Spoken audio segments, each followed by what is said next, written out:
El Valle de Ongamira, en las Sierras Chicas de Córdoba, atesora un pasado de más de 120 millones de años. Su paisaje posee formas caprichosas con cerros de roca rojiza que irrumpen entre la vegetación serrana. La erosión del viento y de la lluvia formó aleros que sirvieron de refugio a los primeros habitantes del lugar.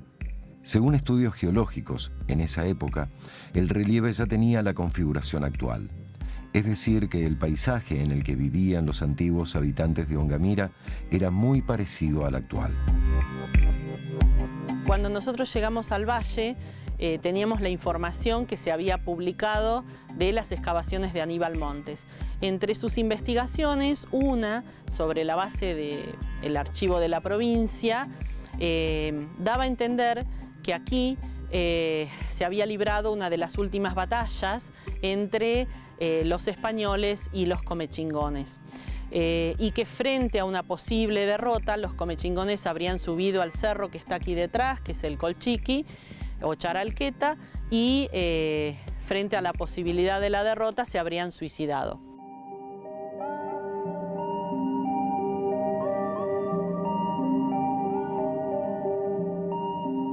¿Fue Ongamira escenario del final del pueblo comechingón? ¿Se produjo en el Colchiqui el suicidio en masa de sus habitantes? ¿O ese relato es solo un mito? Para dar respuesta a este y otros interrogantes, el proyecto arqueológico Ongamira trabaja desde 2010 con un equipo multidisciplinario de investigadores que busca entender las relaciones entre las sociedades y los paisajes que habitaron y además ayudar a preservar este patrimonio frágil y vulnerable que se desvanece día a día. Ongamira fue un lugar emblemático en los años 40 y 50 para la arqueología argentina, ya que un arqueólogo que se llamaba Rex González hace una primera excavación en este lugar donde yo me encuentro y utiliza los hallazgos de aquí para armar un poco la cronología y los modelos de poblamiento humano de Argentina. Uno tiene la imagen o la imagen general que hay a través de publicaciones o a través del cine, de la cinematografía, de libros. La imagen del arqueólogo es el de una persona solitaria que busca tesoros, ¿no? Y que trata de resolver misterios, cuando en la realidad no es así.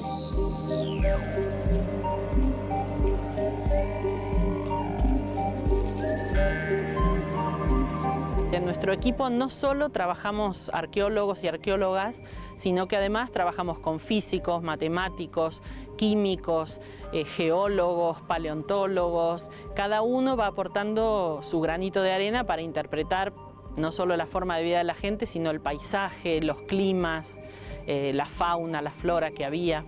El rol del arqueólogo se ha ido redefiniendo y reconfigurando a lo largo del tiempo y en la actualidad nuestro fin es el de, por supuesto, investigar y conocer, interpretar y crear narrativas sobre un pasado del cual solo se encuentran en general objetos materiales o restos materiales, transformarlos, ¿no?, en una historia para tratar de reconocer cuál ha sido la evolución de nuestras poblaciones, adaptaciones a distintos ambientes, pero siempre teniendo en cuenta cuál es el contexto de producción de ese conocimiento y a quién va dirigido. Básicamente tratar de reconstruir e interpretar la forma de vida de las sociedades del pasado. Y en este sentido tenemos en América no menos de 10.000, 12.000 años de antigüedad para tratar de interpretar, así que hacemos investigaciones, en particular aquí en la provincia de Córdoba, en el norte, en el Valle de Ongamira, y después analizamos los materiales en nuestras oficinas y laboratorios del Museo de Antropología. En Ongamira existen en la actualidad 60 sitios arqueológicos. Su antigüedad se remonta a unos 7.000 años antes del presente y hasta el momento de contacto hispano-indígena. El trabajo de arqueólogos y arqueólogas ha permitido entender la forma de vida en el pasado y también los cambios que experimentaron el paisaje y el clima en los últimos miles de años.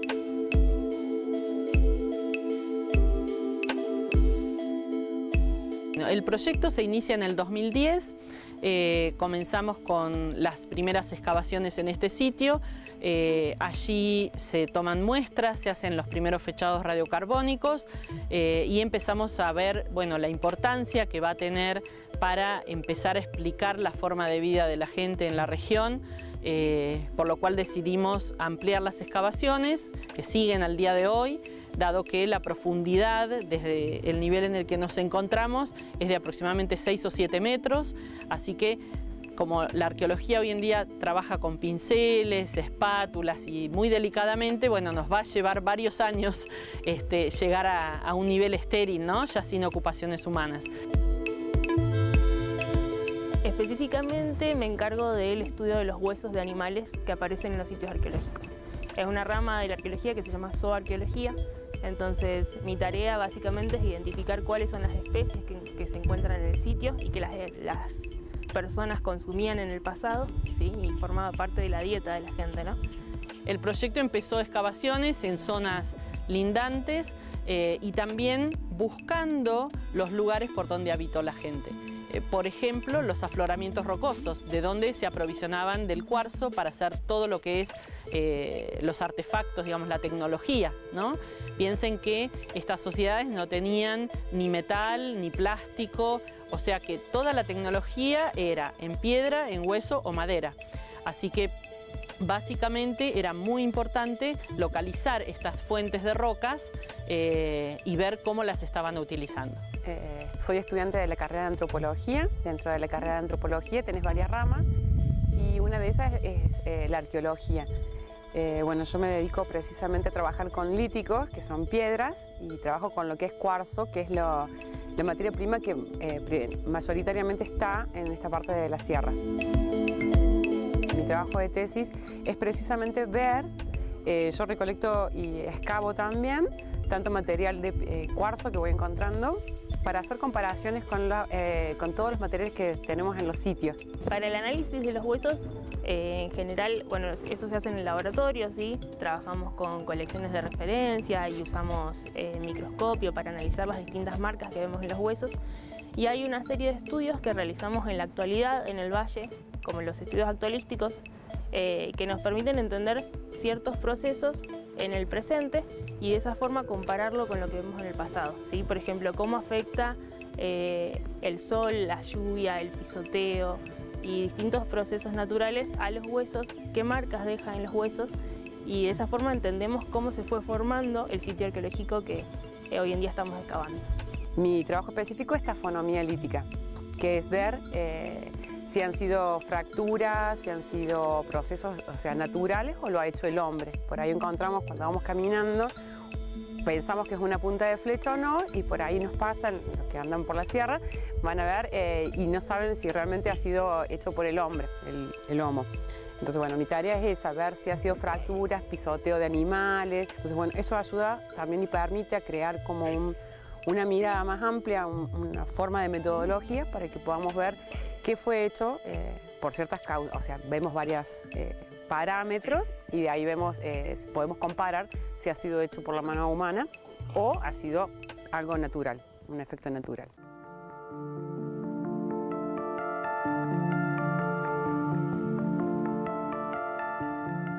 La historia indígena en la provincia de Córdoba se remonta a más de 10.000 años de ocupación humana. Desde el punto de vista bioantropológico, por los componentes genéticos encontrados, se sabe que hay una población cordobesa más antigua que tuvo aportes de muchos lugares y que se estabiliza hace unos 2.000 años. Es lo que se nombra como comechingones, sanavirones y otros.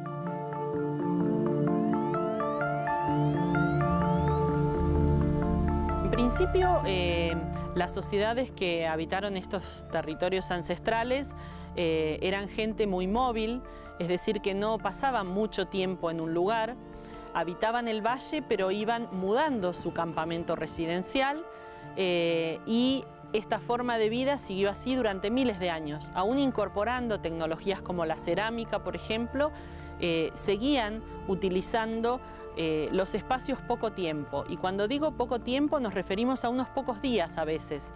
Nosotros, a través de los fogones y de estudiar cómo los hacían, pudimos, digamos, interpretar que se prendían y a los 15 minutos se apagaban, porque encontramos, por ejemplo, los microcarbones que no se hicieron ceniza, es decir, que no es como los asados que hacemos nosotros, que hasta que se hacen las cenizas no se apaga. Los prendían y los apagaban. En Ongamira, en el pasado habitaban una gran cantidad de especies que en la actualidad no encontramos, ¿sí? Como guanacos, algunos cérvidos, como la corzuela, el venado de las pampas, el ñandú. Y por numerosos cambios ambientales que se han sucedido en los últimos años, todas esas especies actualmente no se encuentran en el valle, ¿sí? Están extintas. Si nosotros nos vamos 7000 años atrás, el clima era más árido y más seco. El bosque nativo podía haber estado un poco restringido, no tanto como lo está hoy. Es decir, si nosotros hoy vemos este entorno que parece rodeado de verde, la mayoría son siempre verdes, no es bosque nativo, ¿no? Es posterior a la conquista española. Así que estos lugares básicamente lo que tienen son ríos, cauces de arroyos y están, digamos, muy ricos de material orgánico que a nosotros nos está hablando de un clima húmedo que seguramente facilitó la vida humana. Entre esas evidencias que encontramos, algunas son los caracoles. Encontramos miles y miles de caracoles que están en algunas de estas niveles, digamos, que excavamos, que podrían estar siendo utilizados como comida, pero también es un indicador ambiental. Esto pasó alrededor de hace 3.000, 3.500 años y hoy en día, si bien algunas especies todavía están presentes, ya no en esa abundancia, es decir, que estamos frente a un clima bastante distinto. A partir del análisis zooarqueológico podemos conocer la dieta de las personas en el pasado y en particular en el Valle de Ongamira y en las sierras de Córdoba en general, sabemos que la presa predilecta de las personas fue el guanaco, ¿sí? El guanaco habitaba gran parte de las sierras de Córdoba, del territorio de la provincia, y actualmente no lo encontramos, ¿sí? Solo queda una pequeña población en el noroeste de la provincia, así que está prácticamente extinto. Pero bueno, sabemos que en el pasado fue un recurso muy importante y a la vez ocupó un rol para las sociedades en términos simbólicos muy importante también. Era una vida relativamente tranquila.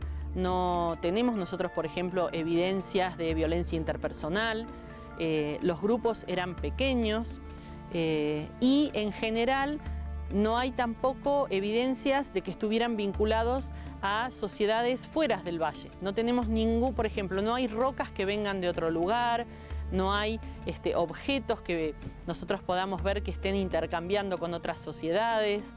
Es decir, que si bien se movían mucho, lo hacían en un rango limitado. Ocupaban los lugares donde destazaban los animales que hoy ya no habitan estos territorios, como los guanacos, los ciervos, los ñandúes, que eran muy abundantes. Y utilizaban muchísimo los recursos del bosque nativo, ¿no? Todos los frutos del algarrobo, chañar, mistol.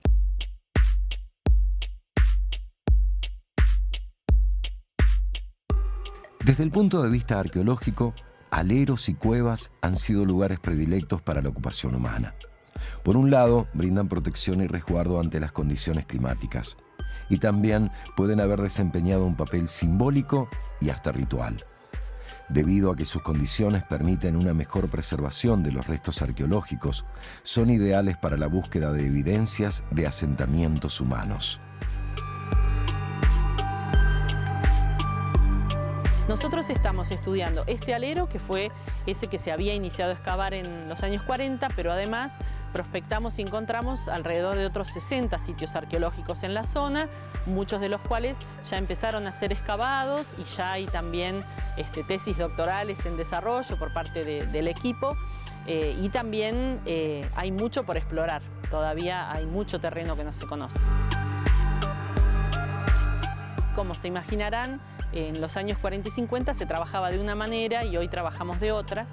Entonces vimos la posibilidad de que este sitio pudiera ser reestudiado y aportar nuevas informaciones ya con métodos como el radiocarbono, como los estudios de geoarqueología, estudios de micropaleontología, o sea, estudios de mucho detalle que nos iban a permitir como completar ese panorama y bueno, y discutir los modelos estos viejos de esa época.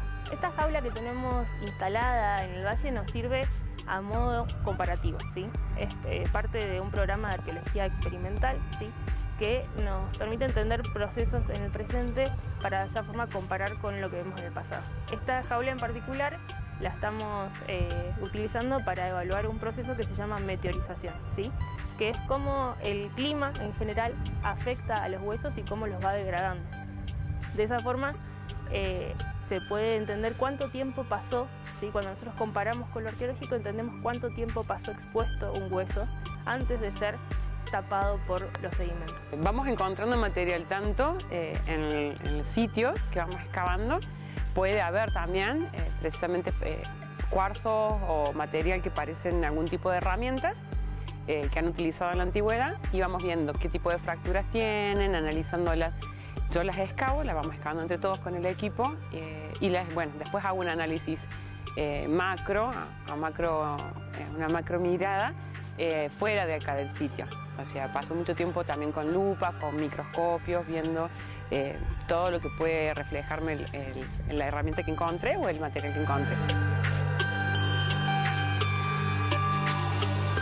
Aquí estamos dentro del pozo de la excavación, parados sobre una de las paredes. Nosotros lo que hacemos es describir las características de esta pared y además ir tomando muestras que mandamos para conocer la edad absoluta, ¿no?, de la antigüedad de cada uno de estos niveles.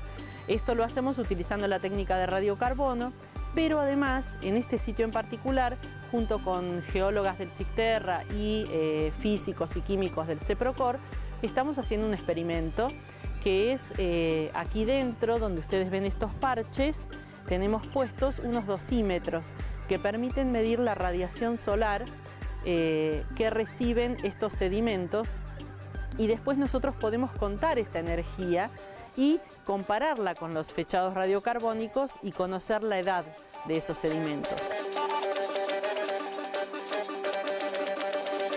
Esto que tengo a mis espaldas se llama estación total. Es como un teodolito, un poco más moderno, aunque quizás ya también es un poco antiguo. Lo que nos permite es tomar medidas tridimensionales, ¿sí? Lo que hace el aparato que tenemos atrás es emitir un láser y ese láser se va a ver reflejado en un prisma, ¿sí? Es como un palo con un prisma encima y lo que hace el rayo láser es rebotar y mide distancia, profundidades, ángulos.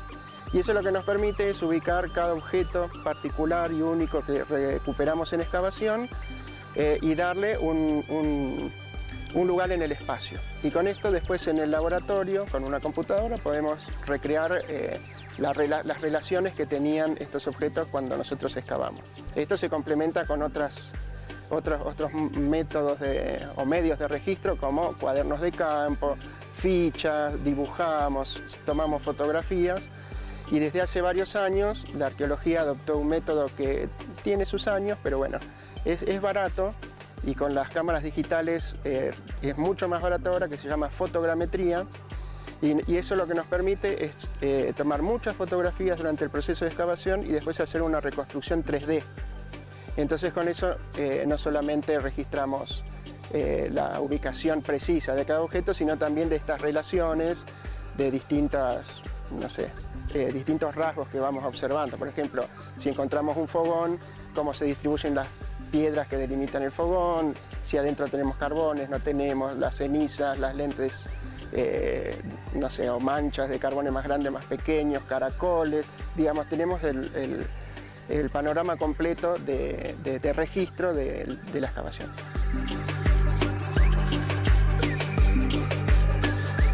Acá ustedes pueden observar colores grises, negros. Estos son restos de fogones. Para nosotros son muy importantes porque eran muy importantes en la vida diaria de las personas que habitaban este lugar.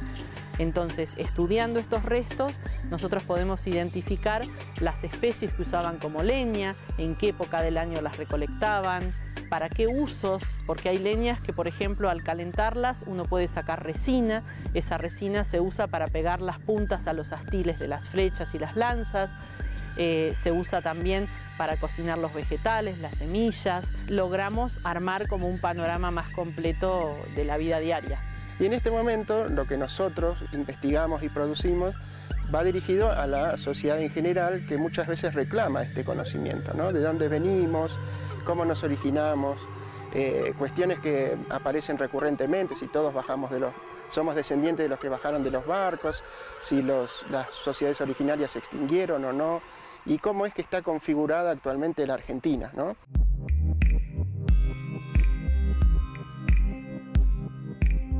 En las sierras de Córdoba, las evidencias más antiguas de ocupación humana se remontan a unos 13.000 años antes del presente.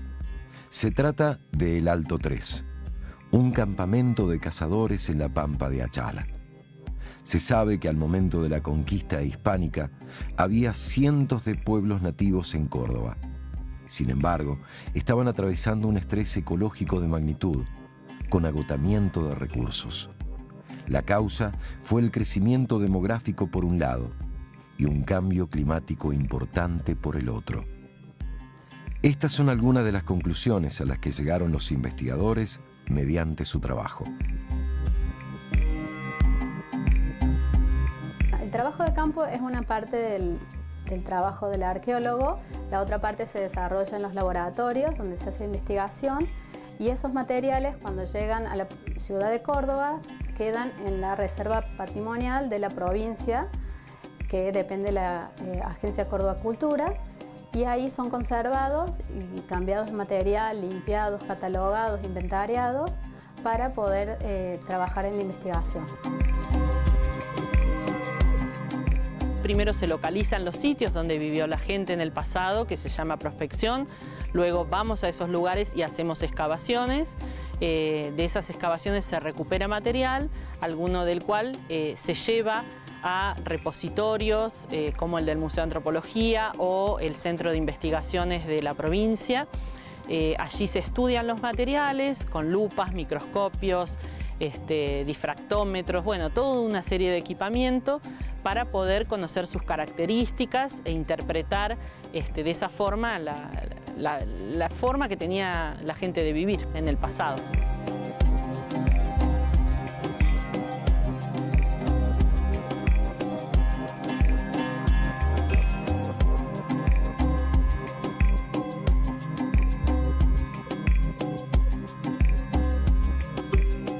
Todas las personas muestreadas del norte de Córdoba pertenecían a pueblos originarios de esta región y el 8% a afrodescendientes.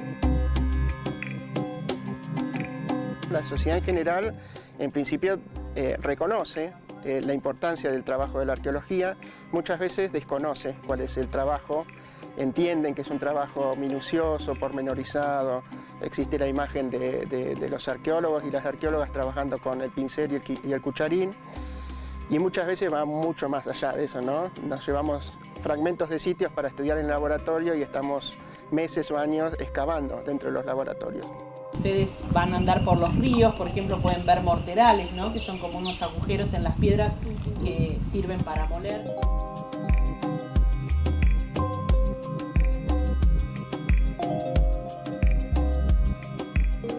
Nosotros nos regimos bajo leyes patrimoniales, nacionales y provinciales, donde los objetos arqueológicos tienen que estar al resguardo de una institución pública. Esos materiales quedan en un repositorio de la Agencia Córdoba Cultura, que pertenece a la Dirección de Patrimonio de la provincia, y están en guarda mientras nosotros los estudiamos, por 2 años. Luego van a pasar a formar parte, por ejemplo, de museos locales, de museos provinciales.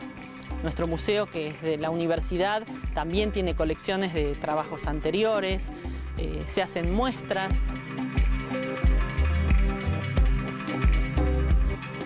Una vez que están conservados y que se acaban las investigaciones o se terminan esas etapas de las investigaciones, los materiales pueden ser digitalizados y subidos desde datos primarios a un repositorio institucional. Nuestro repositorio institucional es Esuquía, Entonces ahí tenemos acceso a todas las colecciones, que si vieron en el sitio estaban los QR en los carteles para que las personas que vienen visitando acá en Lalero puedan acceder a la información que produce el equipo y está digitalizada con acceso abierto en el repositorio.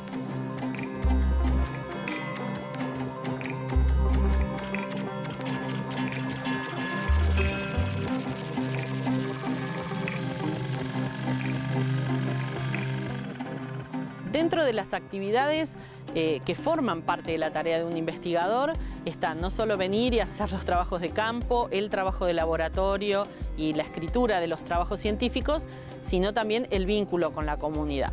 En ese sentido, por ejemplo, nosotros hacemos regularmente visitas con contingentes de escuelas, contingentes de la universidad, con todos los estudiantes de antropología, por ejemplo, para que tomen contacto con los sitios arqueológicos, también con personas interesadas, digamos, en difundir desde las sociedades originarias, bueno, lo que fue su pasado y su presente. Entonces, eso forma parte, ¿no?, de hacer lo que llamamos nosotros un poco arqueología entre todos. La mayor parte del territorio cordobés aún no ha sido estudiado desde la arqueología, muchas veces debido a la dificultad para conseguir permisos de excavación. Puede que Córdoba tenga historia jesuita y colonial, pero también un pasado indígena que se invisibiliza y sus vestigios se van deteriorando por acción de individuos, corporaciones y el propio Estado. Creo que la sociedad general también a veces por comportamientos, ¿no?, de individuos lo que hacen es afectar el patrimonio, ¿no? A veces puede ser una persona que se lleva una punta de flecha, una punta de proyectil, o puede ser alguien que, por ejemplo, acá nunca mira que la excavación está abierta, entra a la excavación y retira algún objeto. Y eso evidentemente daña porque esos objetos sin el contexto, sin ver con qué otros objetos están asociados o con qué capas sedimentarias están asociadas, nos permite interpretar la antigüedad, el ambiente o, bueno, quién hizo ese objeto.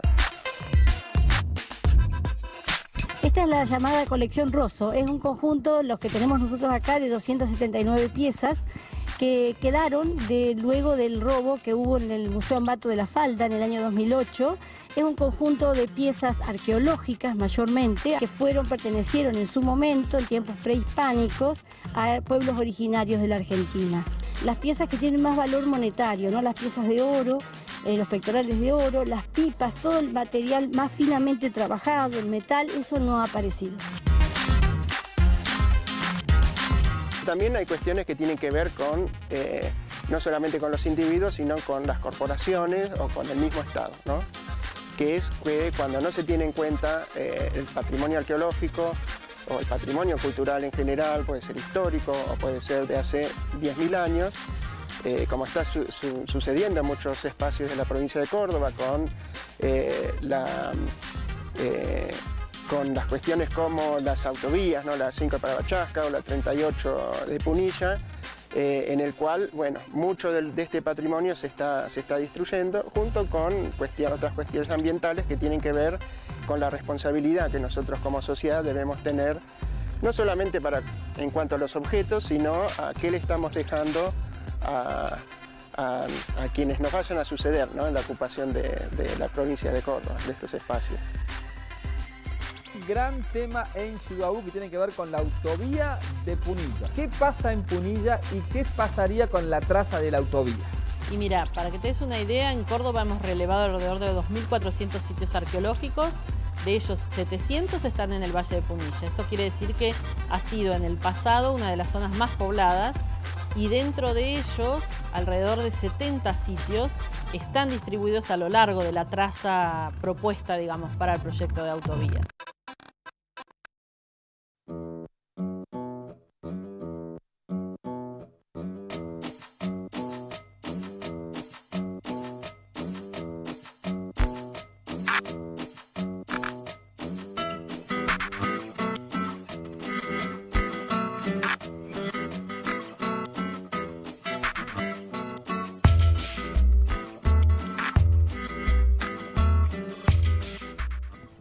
Aquí en Ongamira se puede visitar, por ejemplo, el Museo Viajero, que es una muestra temporaria, y además hay un museo local aquí en el Valle que se llama Deodoro Roca, en honor a esa persona, donde hay una sala sobre sociedades originarias.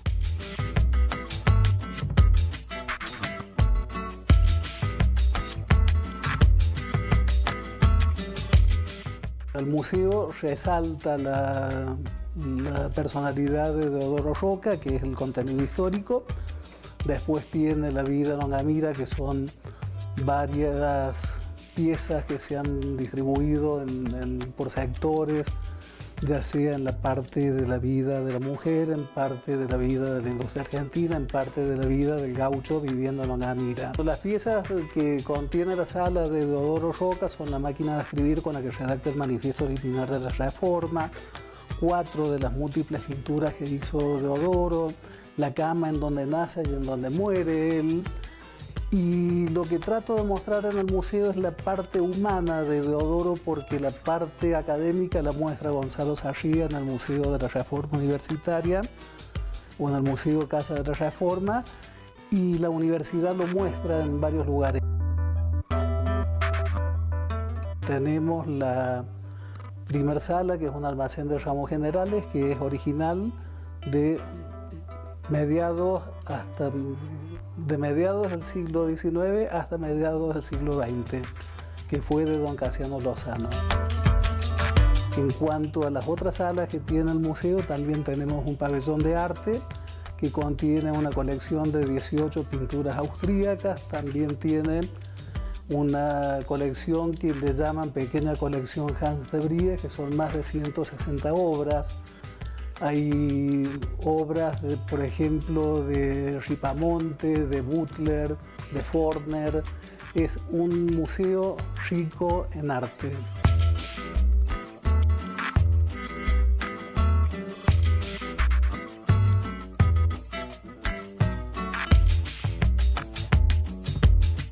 Estamos en el Museo Viajero del Museo de Antropología. Este museo se viene a responder una cuestión de la localidad que siempre se cuestionó a los arqueólogos en cuanto a su trabajo, que parecía meramente extractivo. Entonces la pregunta o la cuestión siempre era ¿dónde están los objetos? ¿Por qué no vuelven a la localidad? Cuando comenzamos a trabajar, empezamos a vivir en el lugar. Al empezar a vivir en el lugar, y más como antropólogos, comenzamos a crear lazos con no solamente la gente, digamos, que habita el lugar donde excavo, sino, por ejemplo, con las escuelas rurales de la zona, con la gente del museo. Y después de 12 años, bueno, hemos labrado una amistad bastante profunda con la gente del Valle, y eso también nos permite este diálogo, digamos, a veces hacer avanzar nuestro trabajo en función no solo de nuestros propios intereses como investigadores, sino también de los intereses y necesidades de la gente.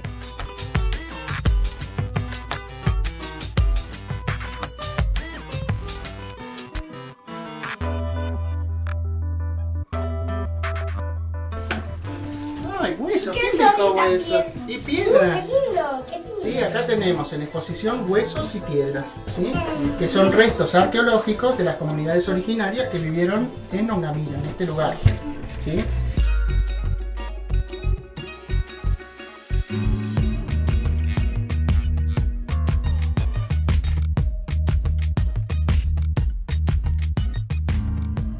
El Museo Viajero viene a responder esta cuestión, esta pregunta reiterada de la localidad, de los pobladores de la localidad, y por eso tenemos una exhibición de objetos que dan cuenta de los materiales que vamos excavando y que vamos investigando, y van recreando algunos tipos de actividades que podemos ir reconstituyendo de las actividades de las sociedades pasadas en el Valle de Ongamira. Entonces, en algunos tenemos instrumentos líticos, algunas puntas de proyectiles, falanges de camélidos, por allá hay procesamiento de semillas, algarroba. Acá tenemos una recreación de un fogón, como los encontramos en sitio. Y bueno, básicamente es responder a un pedido de la localidad. Eso es lo que a nosotros nos da la importancia de por qué está el Museo Viajero acá en Ongamira. Yo creo que eso es un poco lo que los arqueólogos intentamos responder, y cuestiones quizás también más locales que tienen que ver con identidades, ¿no?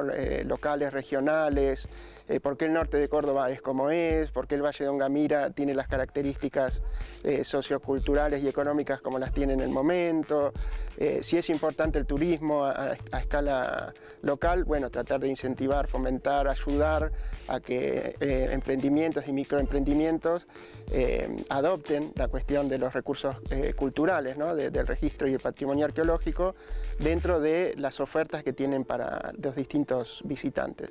El Valle de Ongamira tiene una actividad económica que es el turismo, entonces en función de eso y teniendo en cuenta, digamos, todos los respetos necesarios, ¿no? Para los territorios ancestrales, la idea es, bueno, apoyar el desarrollo de la gente.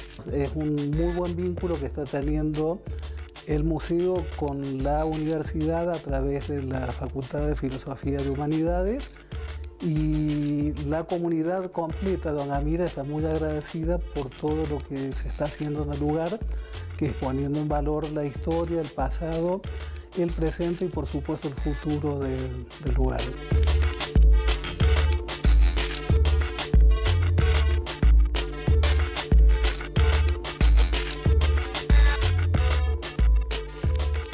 Hola, ¿qué tal, Roxana? Buen día. ¿Cómo les va, chicos? Bien. ¿Qué tal? ¿Cómo va la jornada? Bien, muy bien, la verdad que bien. ¿Encontraron algo importante o...?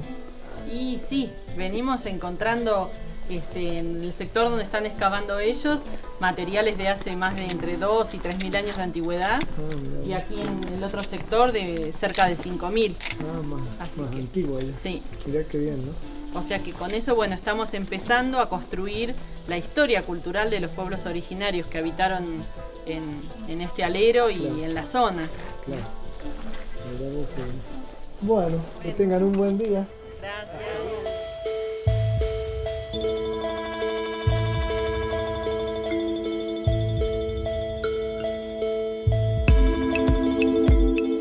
El trabajo de antropólogos y antropólogas e investigadores de otras disciplinas en el Valle de Ongamira revela poco a poco cómo era la vida y las costumbres de los antiguos habitantes del lugar.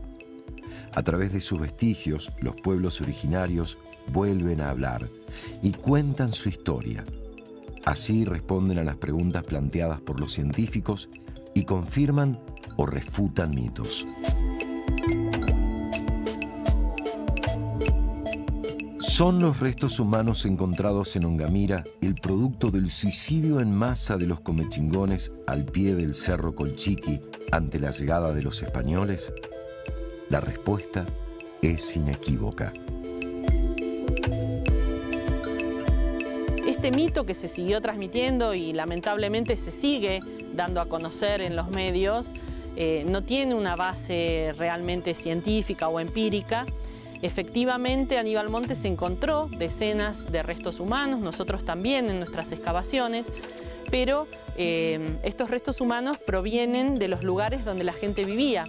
Antes no existían cementerios, la gente enterraba a sus muertos donde habitaba, ¿no? Como en el noroeste argentino también.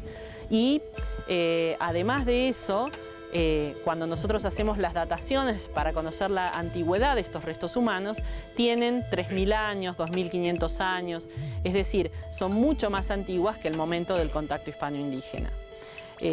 Lo que interpretamos, ¿no?, de la permanencia de estas historias tiene que ver con un discurso que tiene una base, digamos, de racismo, que implica el pensar que los indígenas se extinguieron y allí murió hasta el último comechingón.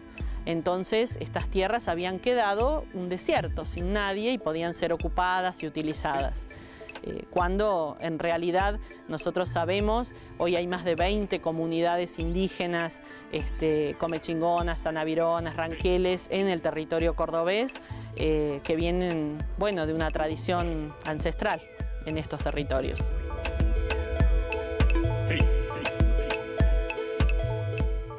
Las investigaciones son concluyentes. No solo no hubo suicidio en masa, sino que los habitantes originarios permanecieron y permanecen en territorio cordobés.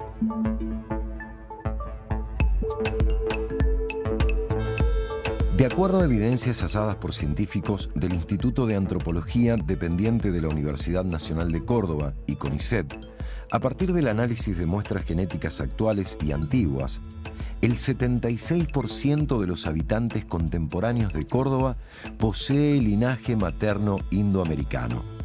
Una proporción menor, el 16%, es de origen europeo y un 8% africano. Eso significa que por línea materna, la mayoría de los cordobeses tiene antepasados directos nativoamericanos, pertenecientes a los pueblos que habitaban este territorio desde antes de la llegada de los europeos en el siglo XVI. La prueba de ello está en nuestro ADN.